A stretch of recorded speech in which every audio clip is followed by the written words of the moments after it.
Well, we've been talking about what governments do in economies. Primarily, we're talking about how governments can step into to fix problems. We talked a little bit about, for example, the public goods problem.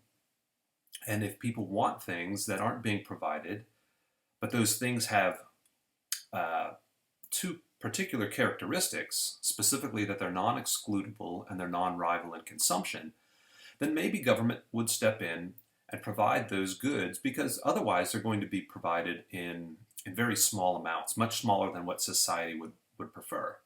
We also talked a little bit about the commons problem and how when resources are commonly owned or when there are no clear owners of property, then those resources get overused and maybe government should step in to try to fix the commons problem. We're going to talk about one other area in which governments might step in terms of markets to solve a particular problem. Now, before we get into this last area, I do want to be very specific about and very intentional about saying that these are areas in which government may or may not step in to fix a problem and do it well. Sometimes when governments step in to try to fix problems, they do a good job. And sometimes when governments step in to try to fix problems, there's a pretty large consensus that is an appropriate thing for government to do. That being said, there are times when governments step in to fix problems and they actually make them worse. So up until this time, we've been talking about the idea of market failure.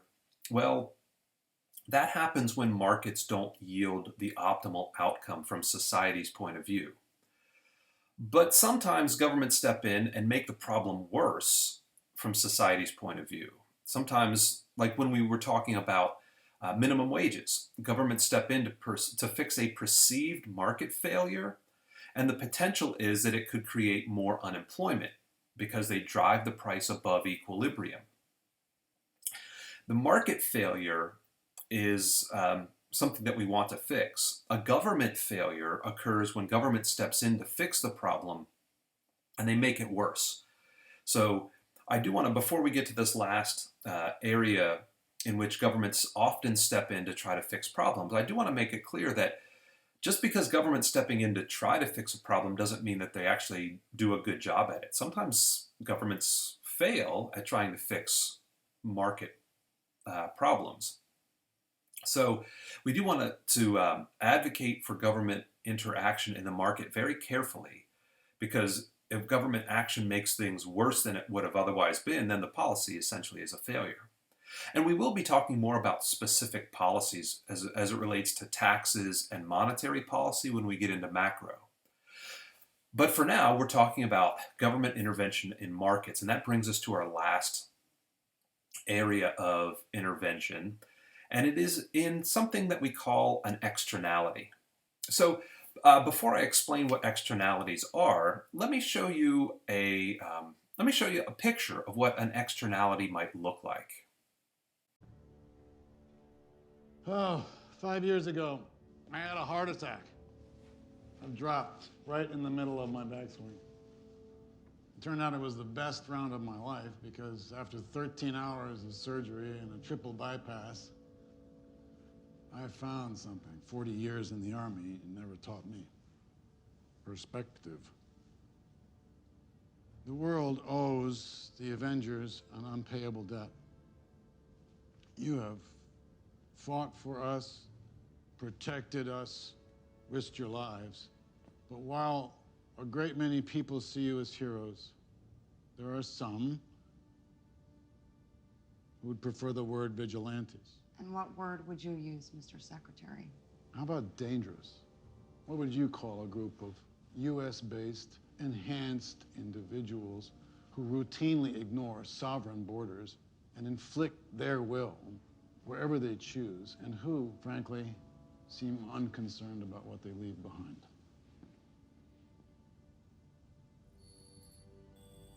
New York.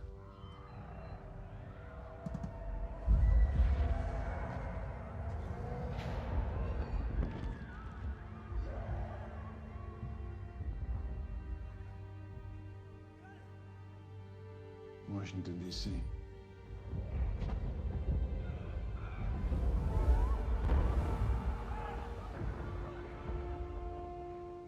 Sokovia.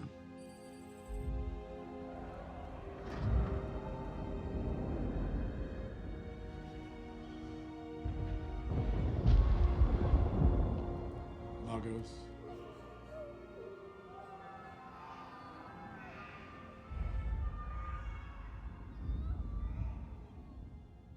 Okay, that's enough. So in that film clip, we're seeing an example of an externality. When superheroes fight each other, there are oftentimes side effects, collateral damage, where buildings are destroyed and where sometimes people die. And the buildings and the deaths, the wanton destruction, those are things that are part of the activity that's going on when a superhero battles a supervillain.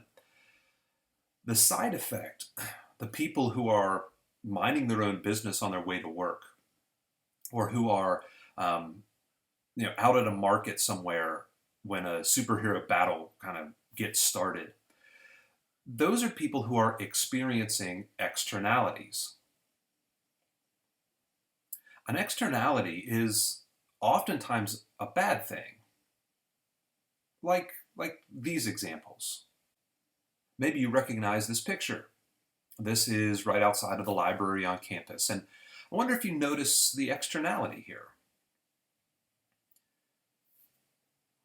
The externality is actually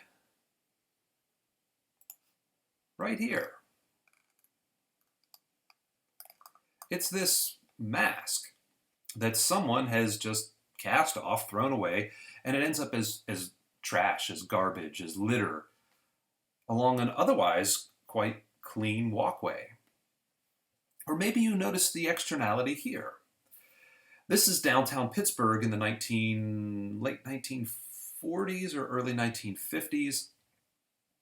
This is a picture taken in the middle of the day, and if you notice, the lights are on, and you just notice how dark and smoggy and smoky everything is. Here's another picture, again, taken during the middle of the day in Pittsburgh. It almost looks like there's a snowstorm, and it's fogging the lights that are on. I noticed sort of this area here, and how this car looks like it's starting to be covered with something. These are pictures of Pittsburgh during the heyday of the steel mills, when Pittsburgh got a very deserved reputation for being a very dirty city.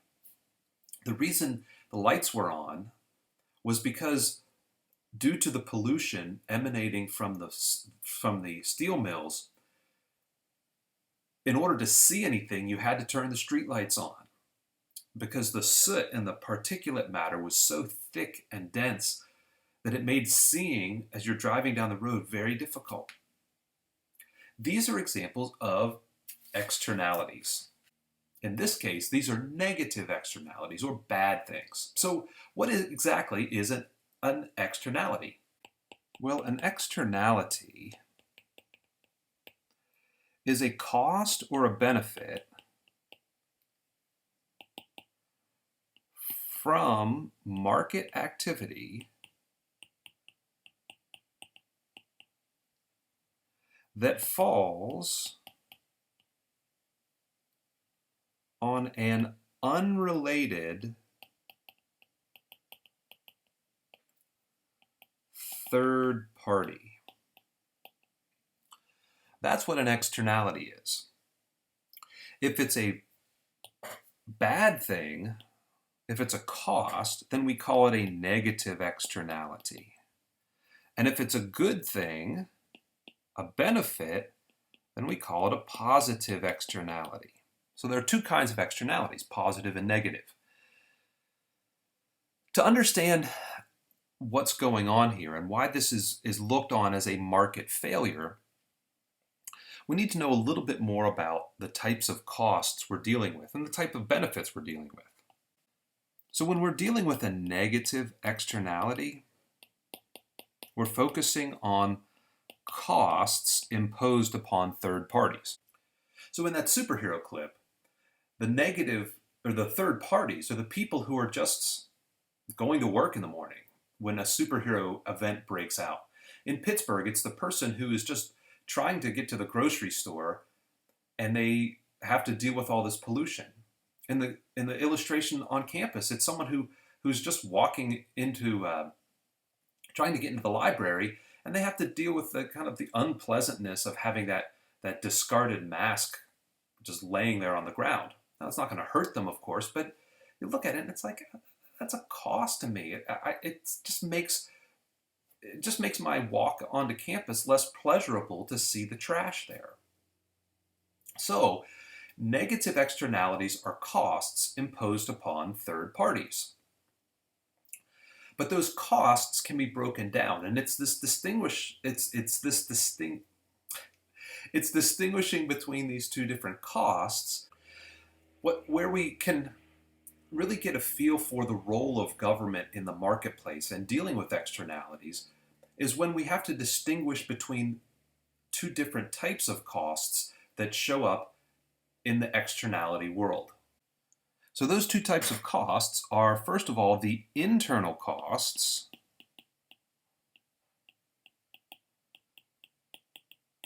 Now, these internal costs are just part of the normal transaction. They're part of the economic transaction that takes place. And they are supposed to be borne by the participants of that economic transaction. So if we have two people exchanging goods and services for money, let's just say this person is making hats. So here, the person on the right makes a hat, gives it to the person on the left who exchanges it for money. Any costs involved with this transaction are internal costs, internal to the production. The other type of costs are the external costs. And these are the costs that are not part of the transaction directly. These are costs that are borne by the third party. These are the externalities. And in this example of somebody buying a hat, it might be someone who has to live near where the hat is produced. And if this is a leather hat, leather is an extremely it's a very smelly process to make leather. So any of the pollution, the noise, the smells that come from the production of leather, the traffic that might be going in and out of the plant, those are costs that are borne by the third party and are external to the transaction. They're external to the transaction. If we add these two costs together, the internal and the external costs form a third type of cost that we call the social cost. The social cost of production as a whole. The social cost equals the internal costs plus the external costs. We put those two things together and we get social costs. Now, this is the thing that's going to distinguish our normal market activity from from the governmentally participatory activity. So, should government step in and deal with this market? The answer depends on the social costs. So, the role of government is essentially to help deal with the social costs that might be perpetrated upon people just minding their own business. So that brings us to the negative externality itself. With a negative externality, what we find is that there is too much production taking place. So when a negative externality exists,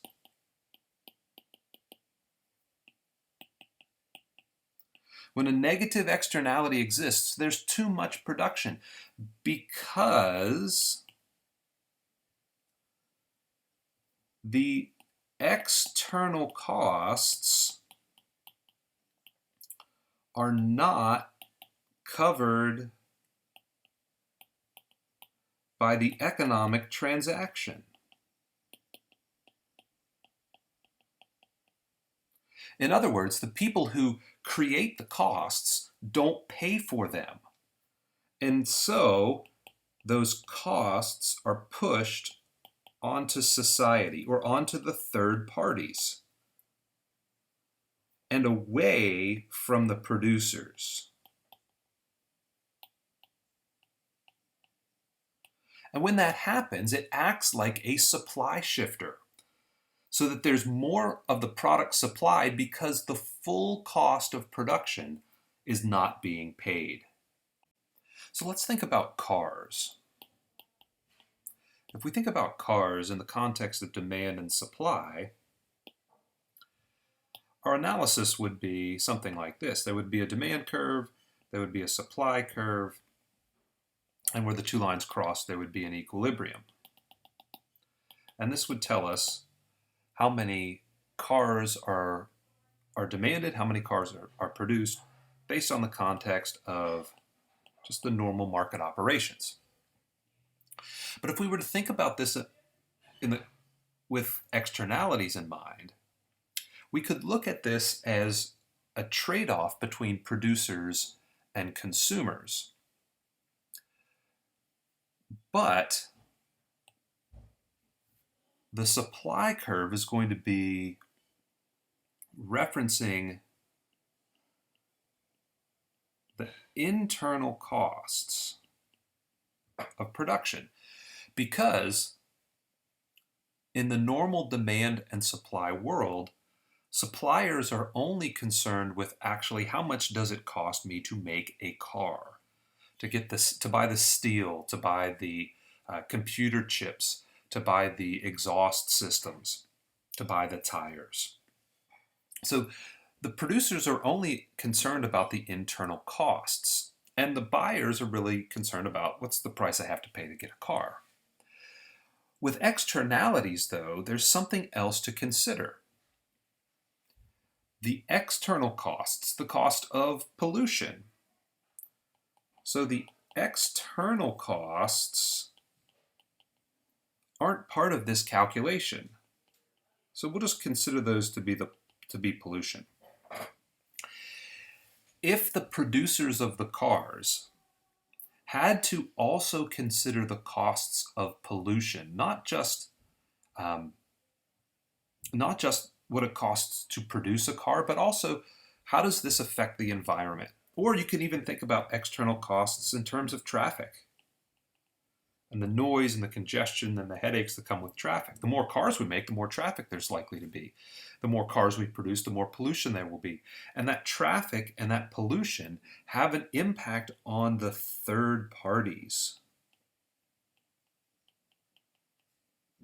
Those are the external costs. If the producer truly had to pay for the external costs, the supply curve would look more like this. It would shift to the left because higher costs reduce the supply. So the initial supply curve only reflects the internal costs. Our new supply curve, we'll call this S2, reflects all of the social costs. And remember, social costs are the internal costs and the external costs. So at that new equilibrium point right here, P2 and Q2, this is really what we call the social optimum. The social optimum occurs where we have our demand curve and S2, the social cost supply curve. At that point, we have what society truly prefers. So with just the internal costs, we produce Q1, but with the social costs, we produce Q2. When you have to consider the full cost of production. Because Q1 is greater than Q2, we have an overproduction when you do not count the social costs. In other words, when we have a negative externality,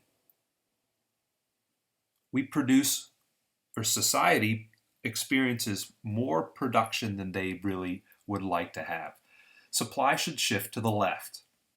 The problem for policymakers is finding a way to efficiently reduce production, to find a way to what we call internalize the externality, which really means getting the people who cause the externality to pay for it.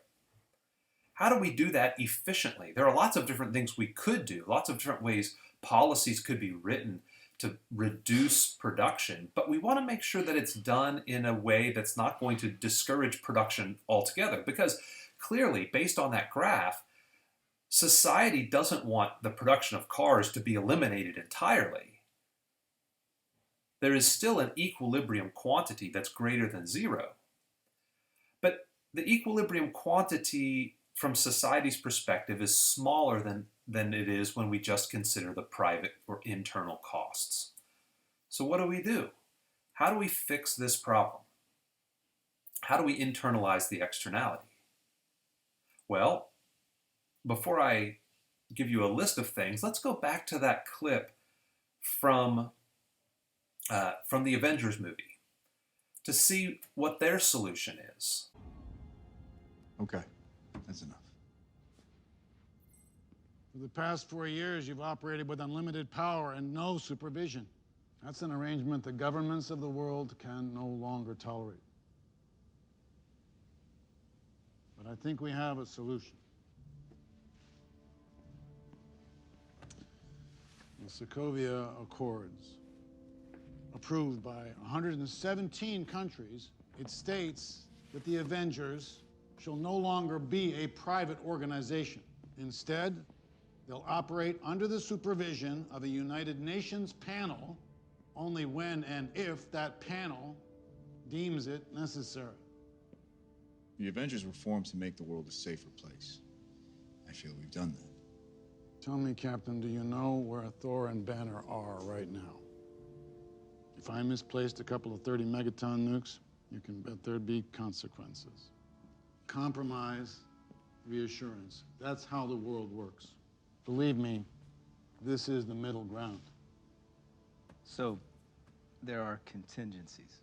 3 days from now, the UN meets in Vienna to ratify the accords. We'll talk it over. And if we come to a decision you don't like? Then you retire.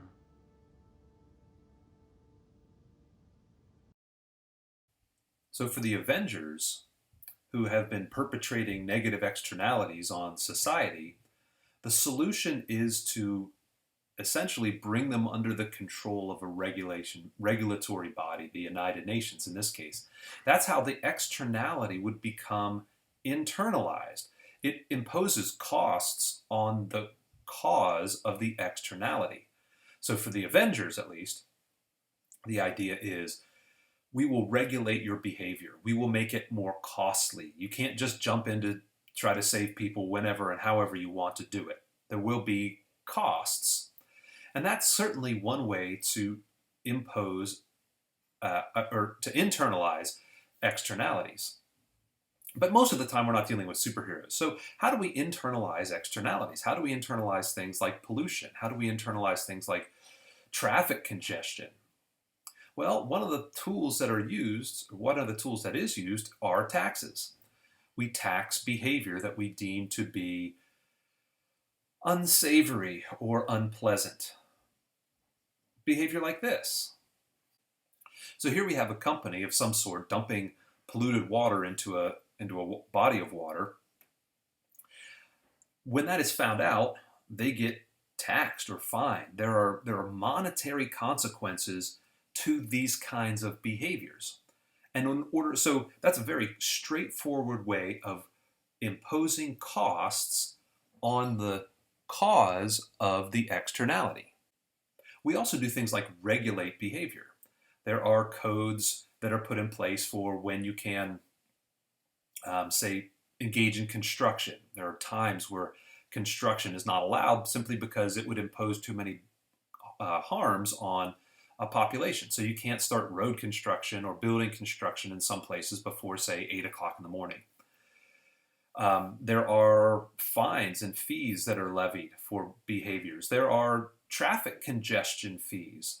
And this is becoming a more popular thing in some parts of the country that are growing very, very quickly. So in areas like Northern Virginia and in lots of parts of Texas and in lots of parts of Florida, there are tolls that you have to pay to use certain kinds of roads. The roads get really busy, and in order to reduce the amount of usage, attempt to reduce the externalities that are imposed by lots of traffic congestion, then you have to pay extra money at certain times of the day to use certain roads. So, of course, it's kind of the nuclear option would be to say, if you are imposing a negative externality as a business, we just shut your business down. We're not going to take any fines. We're not going to regulate. We're just going to close up shop. And that would be kind of what Black Widow was saying there. What if we come to an agreement you don't like, and the general there says you retire? Basically, you're going to be shut down. That's a significant response to a negative externality, a significantly harsh response, but maybe that's in the public's best interest. So those are negative externalities, things that cause harm, and they're fairly easy to see. But we see negative externalities in a lot of different places. You probably see these in the dorms. There are rules about quiet hours. The reason for that is because people who are allowed at, say, 3 in the morning are imposing externalities.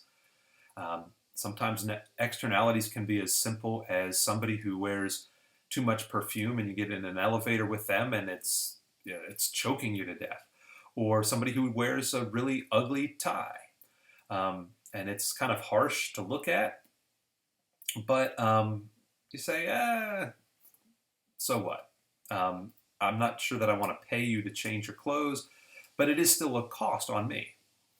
So those are negative externalities. The other side of the externality story is that there are some positive externalities. Positive externalities are good things. Even though my spelling isn't good. Positive externalities are good things. These are benefits that are generated, but the benefits are not captured by the producer, but instead are gained by the third party.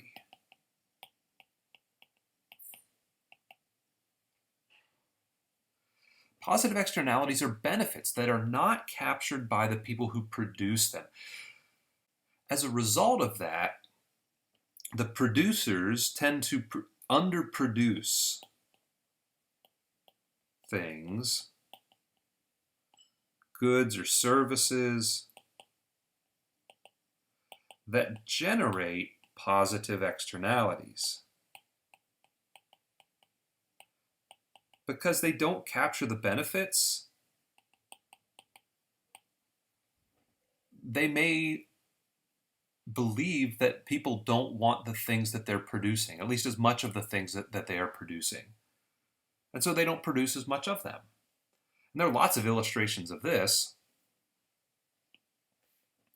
We can think of education as generating positive externalities. This is one of the reasons why Adam Smith advocated for education. Remember, we talked about Adam Smith last class. Education generates positive externalities because pretty much everybody in society benefits from a literate and productive workforce. If people can read and write and do some math, if people can learn about how to work and learn about being productive in schools, and they take that into the workforce, that's good for everybody, even if you don't have kids in the public school system. Additionally, solid education raises property values.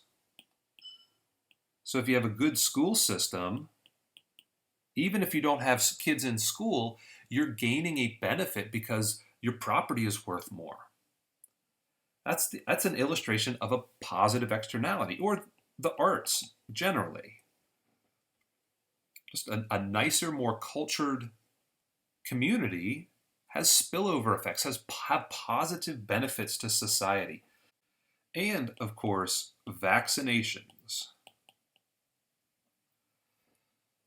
The more people who are vaccinated, the slower the spread of a disease, and maybe you've heard this one before, the better off everybody will be. So with vaccinations and people actually being vaccinated against smallpox and people being vaccinated against polio, we've been able to eradicate some diseases entirely. And that has tremendous positive effects on society. Vaccines for COVID would likely have massive positive benefits, even for people who don't get the vaccination. So these positive things are likely to be underproduced, as I mentioned, because people who would produce them yet not reap the full financial rewards for what they're producing are likely to underproduce what they're selling, what they're making. Let me give you an example. So here's a picture of a couple of musicians in Central Park in New York City. I took this picture when I was there a few years ago, and I was just kind of wandering through the park and saw them getting set up and heard them warming up, and I thought, oh, maybe these guys are pretty good. And so I sat and listened to them for a little while, and they were actually quite good. But one of the problems of playing music in a park like this is that you're essentially providing a public good. This is absolutely a situation where the music is non-excludable. Was going to go on my way and I walked past them, but I didn't put any money in the basket that they have there sitting in front of them. I didn't need to. It's a public good. That being said, the music was these guys were talented, and if you are in any major city for any length of time, you'll see musicians like these guys. You'll see musicians in the subway. You'll see musicians and artists and people doing really interesting things in a city and bringing a degree of joy and pleasure to the people in that city. However, they probably should be doing more of these kinds of activities because they're generating benefits to third parties, but they're not receiving compensation for what they do. They're not receiving any benefits, they're not receiving enough benefits to justify going out and performing music in the subways or in the park. So we get less of these things than we would like to have. So let's set that up in a graph as well. Let's say we're talking about musicians in the street, or let's say we're talking about vaccinations. That's probably more appropriate for this time. We have a demand curve and we have a supply curve, and we know where equilibrium would occur in such a situation. So we'll just label this Q1 and P1. Like what we saw with negative externalities, positive externalities have two sections or two views of the world. One is the internal benefit.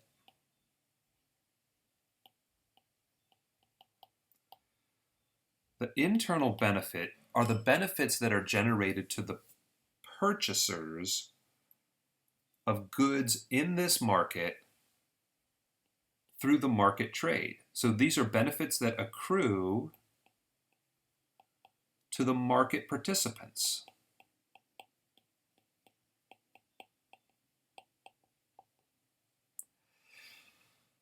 And if that's the only benefit that we consider, then we're not going to get enough of this from society's perspective.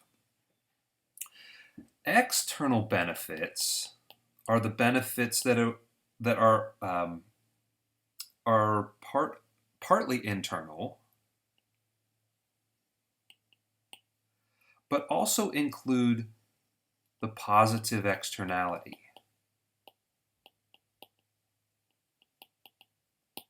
So the external benefits are the positive externalities, the benefits that go to the people who aren't part of the market activity. So the people who are just walking by the street musicians and saying, "Oh, that's awesome," and then continuing to walk on by. So if we were to look at this market for vaccines, let me just make a note of that. If we were to look at this market, the internal benefit would be found here.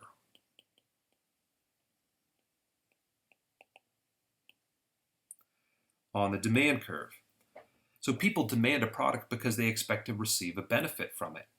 And they pay the price to get that good. And so there's an internal benefit that results. But in the process of getting your shot, you are actually providing a benefit to other people because now you are no longer going to be transmitting that disease. So in the market for vaccine, there's actually a second demand curve that would express the external benefit.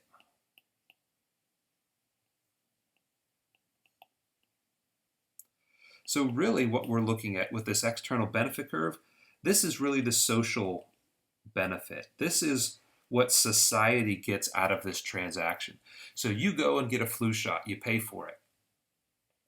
And that means that you don't catch the flu, or that means you don't catch smallpox or polio or chickenpox or whatever the vaccination is for. You benefit, but so do other people. And so that would shift our demand curve to the right. Really, the D2 is the social demand, but people don't willingly express that demand. They would actually be willing to pay more, and we would get more as a society if we paid attention to the social benefit curve. Now, notice here that Q2 is greater than Q1, and Q2 is the social optimum. So in order to get our market to that social optimum, in order to move our demand curve so that we can actually have the social optimum be the equilibrium, we need to do something to provide a reason for producers to produce more. So how do we do that? How do we get more people vaccinated? How do we get more people educated? How do we have more spending on the arts or other things that generate value to society? Well, one of the ways we do that is we subsidize behavior. So governments pay for arts programs, and governments spend lots of money on education, and governments may actually fund development of vaccinations and the actual purchase of vaccinations, so that more people can experience these positive externalities, so that society moves closer to that social optimum. So one way we incentivize people to produce goods that generate positive externalities is to subsidize the behavior. In order to move our market to that socially optimal level, sometimes governments need to step in. So that's one final area where government might get involved in an economy. We've talked about the provision of public goods, that people want them, the defending or trying to deal somehow with the commons problem, and now we've talked about externalities. Governments can step in, and they certainly do step in a lot of areas when it comes to economic behavior. And they try to incentivize some behaviors and discourage other behaviors. These can become very quickly political questions. And economists they're people too. They have political opinions. But good economists try to help facilitate good decision making by pointing out what happens when there is intervention in the marketplace and what are the potential consequences of that. That helps people to make better decisions and hopefully helps them to deal with issues of scarcity better. There is a fair amount of consensus in economics on some of these issues, and there is debate in other areas.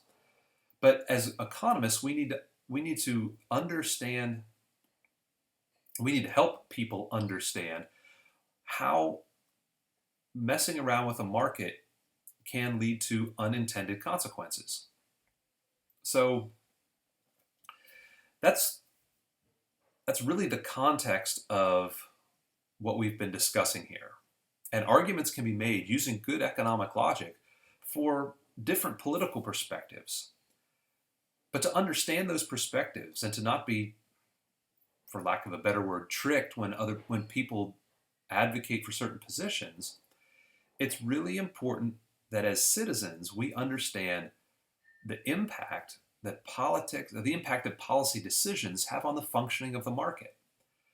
Because if we're going to be able to deal with scarcity and deal with it somewhat effectively, we have to understand that you can't just have government provide everything for people. There are clearly consequences for that. And when governments restrict behavior through taxes or regulation, there are consequences for that behavior as well, for those choices as well. So making good choices when we vote, making good choices when if we're in a position of political authority, requires that we understand the economics behind those decisions.